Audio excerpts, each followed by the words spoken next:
ஓசூர் வட்டாரத்தில் உள்ள பாகலூர் பகுதிகளில் பீன்ஸ் அறுவடை தற்போது நடைபெற்று வருகிறது.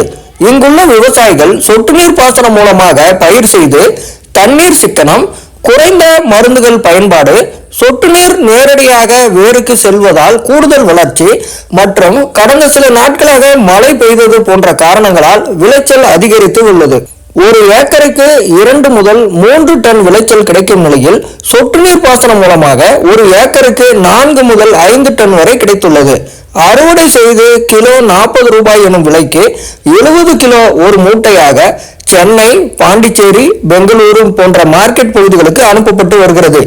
ஒரு ஏக்கருக்கு 1 லட்சம் ரூபாய் செலவு செய்து 3 மாதத்தில் சுமார் 3 லட்சம் ரூபாய் வரை வருமானம் கிடைத்துள்ளது. செலவு போக சுமார் 2 லட்சம் ரூபாய் வரை விவசாயிகளுக்கு லாபம் கிடைத்துள்ளது. விவசாயிகளுக்கு சொட்டு நீர் பாசன தொழில்நுட்பம் பயனுள்ளதாக உள்ளது என்று விவசாயிகள் தெரிவித்தனர்.